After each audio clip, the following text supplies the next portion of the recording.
everyone, and welcome back to the channel that knows nothing. I'm Jim, and let's get to it.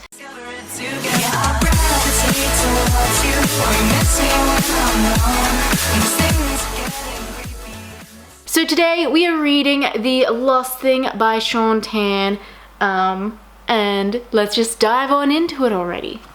So you want to hear a story? Well, I used to know a whole lot of pretty interesting ones. Some of them so funny you'd laugh yourself unconscious, others so terrible you'd never want to repeat them. But I can't remember any of those. So I'll just tell you about the time that I found the lost thing. This all happened a few summers ago, one rather ordinary day by the beach. Not much was going on.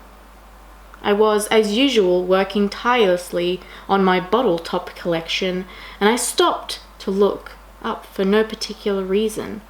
That's when I first saw the thing. I must have stared at it for a while. I mean, it had a really weird look about it, a sad, lost sort of look. Nobody else seemed to notice it was there, too busy doing beach stuff, I guess. Naturally, I was intrigued. I decided to investigate. Sure didn't do much, just sat there, looking out of place. I was baffled. It was quite friendly though, once I started talking to it. I played with the thing for the most of the afternoon. It was great fun, yet I couldn't help feeling that something wasn't quite right. As the hours slouched by, it seemed less and less likely that anybody was coming to take the thing home. There was no denying the unhappy truth of the situation. It was lost. I asked a few people if they knew anything about it, but nobody was very helpful.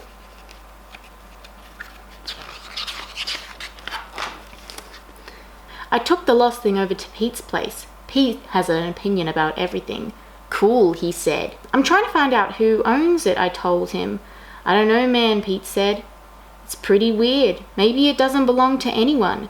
Maybe it doesn't come from anywhere. Some things are like that. He paused for a dramatic effect. Just plain lost. There's nothing left to do but take the thing with me. I mean, I couldn't just leave it wandering the streets. Plus, I felt kind of sorry for it. My parents didn't really notice it at first. Too busy discussing current events, I guess. Eventually, had to point it out to them.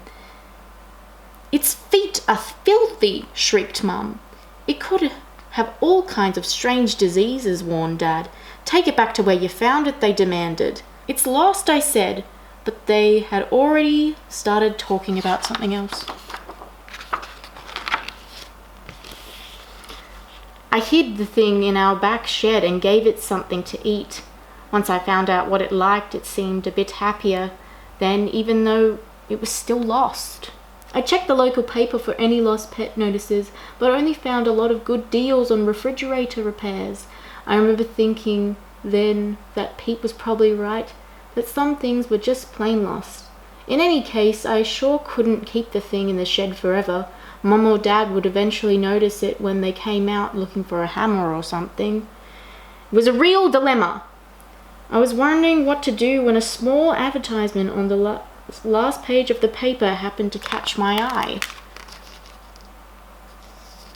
Are you finding that the out-of-order day-to-day life is unexpectedly disrupted by... The next morning we caught the tram to the city. We arrived at a tall grey building with no windows. It was pretty dark in there, and it smelt like disinfectant. I have a lost thing, I called to the receptionist at the front desk. Fill in these forms, she said. The lost thing made a small sad noise. I was looking around for a pen when I felt something tug on the back of my shirt. If you really care about that thing, you shouldn't leave it here, said a tiny voice. This is a place for forgetting, leaving behind, smoothing over. Here, take this. It was a business card with a very strange sign on it. It wasn't very important looking, but it seemed to point somewhere. Cheers, I said. At this point, we left the tall grey building and hunted all over the place for the sign. It wasn't an easy job, and I can't say that I knew what it all meant. Eventually, we found what seemed to be the right place in a little dark gap of some anonymous little street. The sort of place you'd never know existed unless you were actually looking for it. I pressed the buzzer on the wall, and this big door opened up.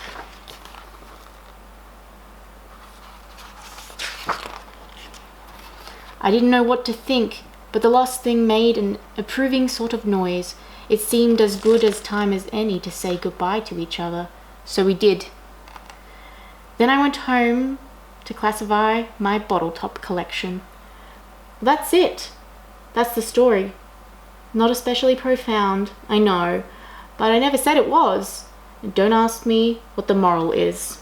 I mean, I can't say that the thing actually belonged in the place where it ended up. In fact, none of the things really belonged. They all seemed happy enough, though, so maybe that didn't matter. I don't know. I still think about the lost thing from time to time, especially when I see something out of the corner of my eye that doesn't quite fit. You know, something with a weird, sad, lost sort of look. I see that sort of thing less and less these days, though. Maybe there aren't many lost things around anymore. Or maybe I've just stopped noticing them. Too busy doing other stuff, I guess.